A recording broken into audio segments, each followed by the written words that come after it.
Okay, I was I reached out to him and he turned me down. interesting. He is so why does he do that? He is so shy. I don't understand it.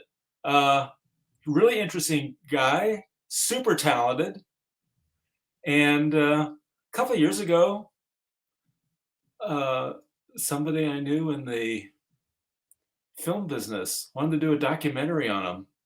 He said no. What was Wow. it recently? I asked him to do something, and he declined. He just, but he's not. He's fully aware of his skill, his talents, but he sort of likes to stay in the background. Interesting. Yeah, my goal was to either interview you both at the same time Yeah, or to have you on, back to back. I talk to you, get your point of view, talk to him, get his point of view. yeah. Yeah. And yeah, he was just reluctant. Some people are very shy, but I've seen him profiled. I've watched videos of him interviewed. Like Okay. I didn't understand. Yeah, I don't know. Okay. We are rolling now. I've written a bit of an intro and I want to roll through that and then I'll get into my questions for you. Okay, is the lighting here okay? The lighting is fine. Okay. And I'll count us in. In five, four, three, two, one. Hello and welcome to Five Things. It's Sunday, February 19th, 2023. Every week we take an idea or concept and go deep. In this week, we're talking about puzzles. One of the things that truly fascinates me is a small group of people who truly do unique things. A member of one of those groups is joining me today. His name is Will Shortz. If you're a crossword puzzle addict, you've probably heard of him. He's a longtime New York Times crossword puzzle editor and resident puzzle master at NPR's Weekend Edition. For more than 50 years, Will Shortz has been For more than 50 years, Will Shortz has made a living by making puzzles. To me, that seems impossible, but it's true. What's that like? And how do you put together a puzzle anyway?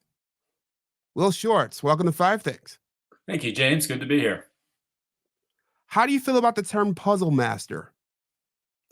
Well, it's a nice term. It was given to me by Leanne Hansen, who was a longtime host of Weekend Edition Sunday on NPR. And it's interesting. The epithet used to be somebody who's good in puzzles was the puzzle king or maybe the puzzle queen. She called me puzzle master, and now everyone calls themselves a puzzle master. How many puzzle masters are there? Uh, I'll tell you, I'm the only one with a college degree in the subject. I graduated from Indiana University with a major in enigmatology, the study of puzzles, and I'm the only person in the world still ever to have done this. Wow. Well, did you create that? Or was it there and nobody else just signed up for it? So Indiana has a program called the Individualized Major Program. If you are accepted, you can major in literally anything. And I convinced them that puzzles were a serious field of academic inquiry. There were no existing courses on puzzles at the college, at the university. So I made them all up myself. One of them was crossword construction. I found a professor in the English department who would work with me. And every few weeks, I would go into his office with a new puzzle I'd made and sat by his side while he solved it and critiqued it. And that's how I made my first quality crosswords. I took courses on the history of American word puzzles of the 20th century, took courses on mathematical puzzles, logic puzzles, crossword magazines, the psychology of puzzles, and my thesis was on the history of American word puzzles before 1860. I'm dumbfounded. I've never heard of this before. This is wonderful. What help me out here? Uh, was it hard to sort of assemble your own uh, coursework in this world, or what was it just a blast? Well, it was a blast, yeah. So I made a list of all the subjects that I wanted to study in my major, logic puzzles, math puzzles, word puzzles, the history of puzzles. And I would find before each semester started, I would find a professor in the most appropriate department who would work with me. So for math puzzles, it was a professor in the math department. For logic puzzles, I found someone in philosophy who would do it.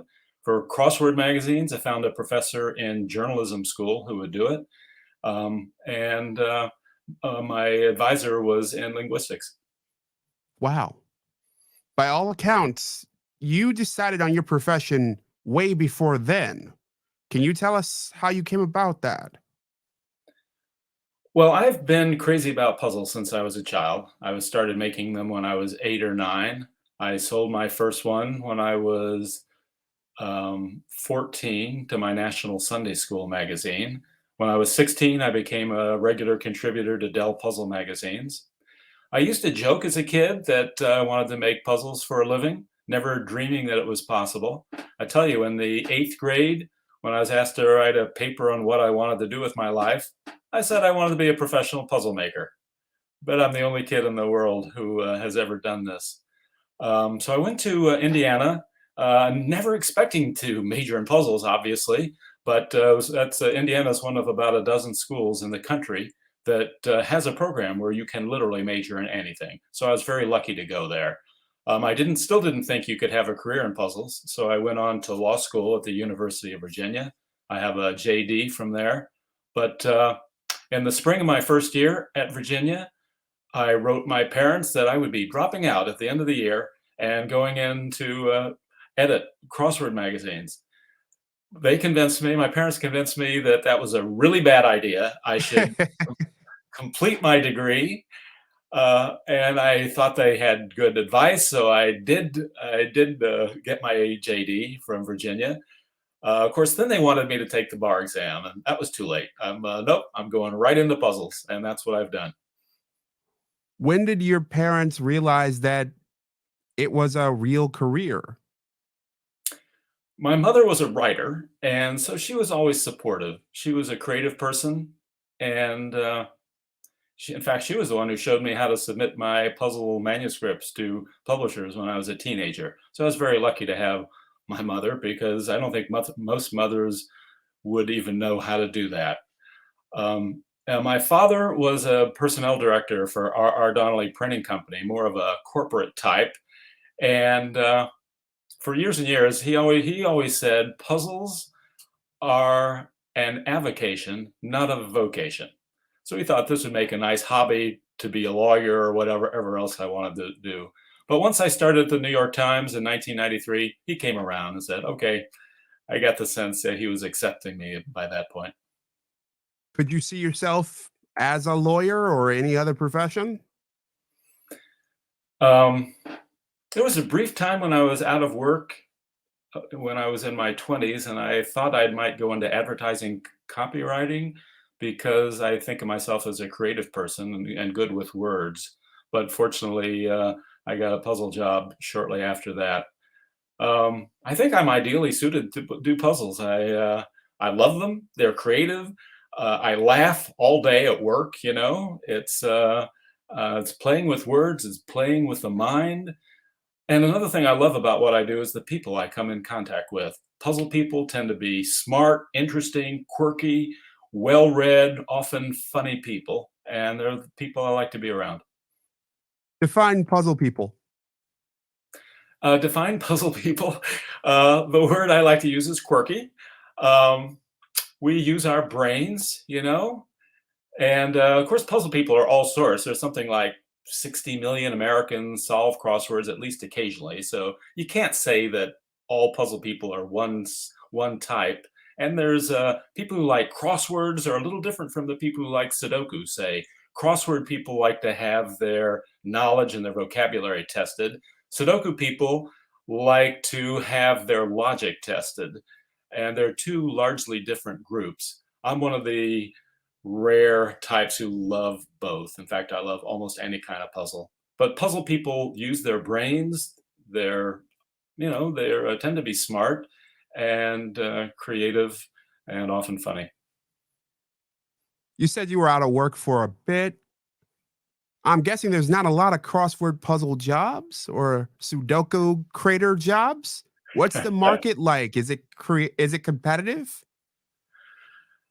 One of the reasons I never imagined having a career in puzzles was I didn't think it was possible to make a living from creating puzzles, and that's very hard to do because the pay for puzzles is not that great. For the New York Times, we pay $750 for a daily puzzle, 2,250 for a Sunday. But we publish only a few in the whole year.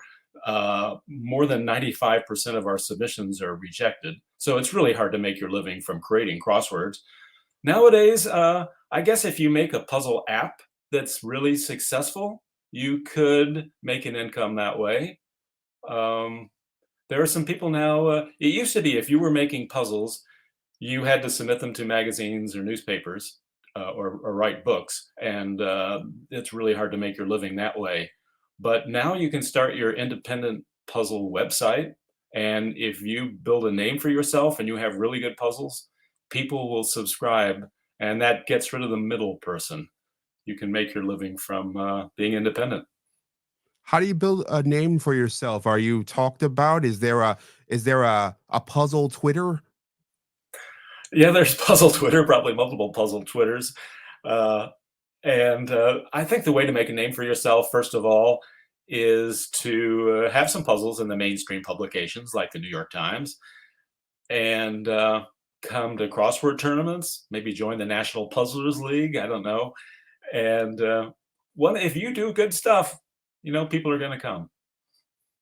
Is creating puzzles something that can be taught? Is it a knack? What do you need to make them? The skills involved in making puzzles vary according to the kinds of puzzles. Crosswords are one thing, variety word puzzles are a different thing. And of course, Ken, Sudoku, and logic puzzles are something else. And then there's all sorts of computer puzzles online puzzles, digital puzzles you can do now. I think you have to be smart. If you're a crossword person, you have to spell well. Helps to know a little about everything in the world.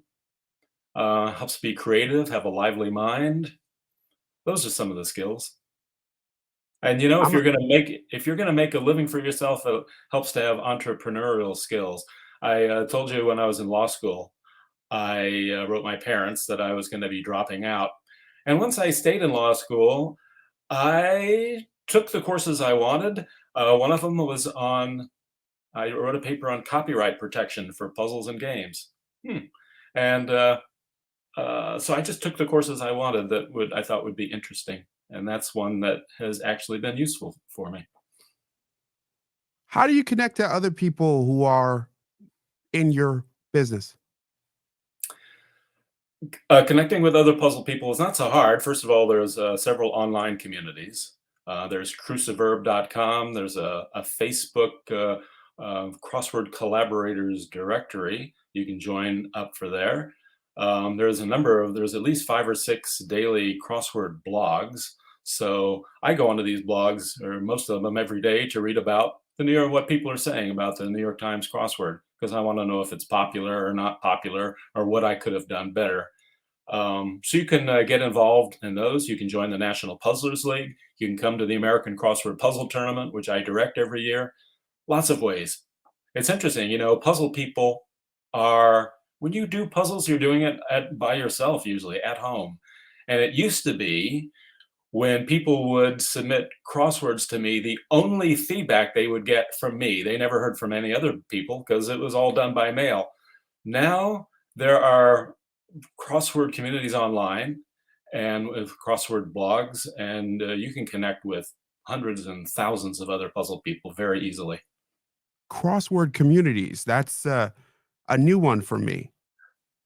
Yeah, it's sort of a paradox, isn't it? A solitary activity, and now there's communities for it. Yeah, for sure. I'm assuming those puzzlers who are submitting to the New York Times ask you for advice. What do they ask? If I was giving advice for someone who wanted to submit a puzzle for the first time, first of all, it helps to solve a lot of puzzles so you know what we like and what we don't like and what makes a good puzzle. Find a subject or a bit of wordplay that resonates with you. Um, And then if you're making a puzzle, I mean, the basic thing is you make your theme first. A diagram typically in an American crossword has rotational symmetry. So that means that if you rotate the diagram 180 degrees, the pattern of black squares will look the same as it did right side up.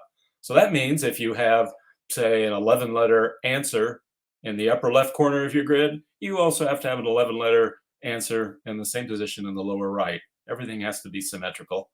So you plan your black squares. You actually fill the grid with as lively vocabulary as you can, and as little crosswordese and stupid obscurity as you can. And when you're done, you write the clues. Do you begin a puzzle with a blank slate? Do you have a plan ahead of time? Well, most crosswords have themes, so you certainly plan those. You plan that in advance. The first puzzle I ever, first crossword I ever had published was in the New York Times and let's see, it was in 1975. So I would have been 23 at the time. And most daily newspaper crosswords are 15 by 15 squares. So I had three 15-letter answers. One of them was Planet of the Apes, Monkeying Around, and Sir Edward Gibbon. So those are my three 15-letter answers running across the grid, plotted my pattern of black squares, dividing up the grid in a way that I thought I could fill, and then I actually filled it. So that's how you go about creating a crossword. Are you picking the themes or are you given suggestions? Everybody comes up with their own themes. Maybe if a friend gives you a theme, you can use it, but you're expected to submit a completed crossword to the New York Times or anywhere else. Has it always been that way? Has it changed over your half century doing this? That's a long time, boy. This year will be my 30th anniversary at the New York Times. Well, there are several big changes, as you can imagine. When I started at the Times in 1993, all the puzzles were made by hand. People had graph paper, literally graph paper, in their dictionary to work with, and maybe some crossword reference books that would be helpful, for lists of 5-letter words with R in the second position, and it would list them all together. Nowadays, basically everybody uses software with databases, and there's lots of different crossword databases consisting of words that have been used in previous puzzles and then just other vocabulary from the dictionary maybe that hasn't been used yet. There's either even databases that are ranked, where every word and phrase and answer in the database has been ranked according to its desirability. So something that's fresh and lively would be rated, and very familiar to everybody would be rated highly. And something that is sort of crosswordy and boring would be rated low. And maybe something from some obscurity from the depths of the dictionary would be desperation only. Define a fun crossword puzzle. A fun crossword puzzle is one that has a new idea, that twists your brain in a fresh way. That would be what the theme would do. And then the clues should be amusing, maybe a little twisty, make you think, answer, you think of the clue initially makes you think of one thing, and then the answer turns out to be something else. Sort of like a joke. There's a little twist there. And if a puzzle can be filled with little twists like that, then it's going to be a popular puzzle. Should they be hard? I don't care about the difficulty of a puzzle. The New York Times crossword gets harder as the week goes on. So Monday is very easy, and Saturday is very hard, and the slope of difficulty is quite steep. I think that I think most people, well, let me think about that. I mean, even the Monday New York Times crosswords I say are easy medium. They're not like first or second grade easy, but they're pretty easy. And then see how far through the week you can go. Sunday is a bigger puzzle. It's usually at a Wednesday or Thursday level of difficulty, but it takes longer because it's a larger grid. Is your approach different than others? Well, my approach is different from my predecessor, who was 36 years older than me. Um, the crosswords I edit, I think, and that I encourage constructors to submit, are have more lively ideas, have more current things going on because basically you want anything going on in the world and anything that might be written about in the New York Times. That's fair game for a crossword. So there are a lot more modern references than there now than there were in the old days. And one little change I made that was a huge thing when I did it in 1993, but it's now standard everywhere, is that commercial names are fair game for crosswords. It used to be brand names weren't allowed, they were taboo. Like Oreo, Oreo, when that showed up in a crossword, it was always clued as the prefix meaning mountain, which you can find in the depths of the dictionary. But, why would you include Oreo as an obscure prefix when it's a cookie that everyone knows? That's just an example. Yeah, that sounds just a little bit of stubbornness. Well, if I were to compare you and your style and the style that you encourage to the next generation, what differences would I see? Interesting. Well, I'm 70 years old now, but I try to stay young. I read a lot, I go to movies, um, and so I feel that I'm current in the world. Uh, so I think that the puzzles that I edit and encourage won't change that much when I'm not around anymore. Um, I mean, the crosswords are way better than they were 50 years ago.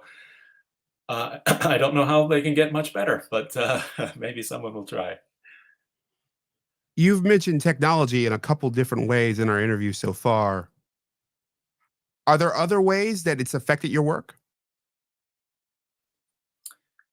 Um, yeah, technology has affected my work in a number of ways. Up until 2 years ago, crosswords were submitted by mail. That's how I preferred them. They would come in on paper. It helped me to see the whole grid at once, and I would market things on the side of the grid, things I liked and things I didn't like. That's the way I like to work. But that made everything hinge on me in a sort of an old-fashioned, well, it's obviously an old-fashioned way of doing things. So about a year and a half ago, the New York Times switched to digital submissions. All puzzle crosswords have to be submitted digitally now. Uh, it used to be just me in charge of everything. Now the New York Times has, let's see, five. There's five editors, um, six editors actually, and we look at the submissions and we edit digitally, and then at the very end for print, the puzzles are converted to print. Used to be the puzzles they were edited for print and then converted to the digital format. Now it's the opposite. So technology has changed the way I work, and it's also changed the way constructors create puzzles because they're using computer assistance where it used to be just out of their heads and out of books. You've worked a long time. Does Are there ways where being a veteran hurts you? Are there ways where being a veteran helps you? Being a veteran certainly helps me because I know the history of puzzles. I feel I know what solvers love and what they don't like, and so I try to meet their expectations. I think the only way being a veteran would hurt me would be if I was out of touch. Um, and I don't want to speak ill of my predecessor, but I was told by the person who hired me at the New York Times that if there was anything in the puzzle that referenced the previous 25 years, it came as a shock. Like, what's that doing there? My feeling is that everything in the world should be fair game for a crossword, including significant things that are happening now, new trends, new vocabulary, new names, and so on. So as long as I'm current in the world, I think the crosswords will stay current. What do you think of the next generation of puzzle masters? Are there ones that you admire? Oh boy, there's so much more talent now. When I started at the Times in 1993, I think I was the perfect person for the job. Now there are any number of people who would make first class crossword editors. The puzzle world is way better now than it was 30 or 50 years ago. Any famous last words? No, I can't think of anything. Will Shortz, thank you for joining me. Thanks a lot, James. That was a fun conversation. Yeah, that was the whole plan. Very Yeah. good. How long will this be when you put it up? Um, After we're editing? planning to run this on Sunday, Gotcha. and the question is, I'd love to chop it in two because they've been asking me to keep it under 15. Or run the whole thing. Why not? Um, so that's what I'm gonna try to do, Yeah, and I'll see what my editors yeah, say. yeah. Very good. Yeah. Well, it was nice to meet you, James, and this was fun. Yeah, nice to meet you. I'd love to have you on again. And Okay, let me know. and I definitely had a fun, and you were definitely game for every question. Good, good, good. Yeah. You'd be surprised the people who will agree to do something like this, and you ask them something that's not even super controversial, and they will like clam up. It's just it never ceases to amaze me. Interesting. Well, thank God for editing. Yeah, for sure. Well, be well. Okay, you too. Thanks, James. Oh, before you log out, Yeah. I'm ending the recording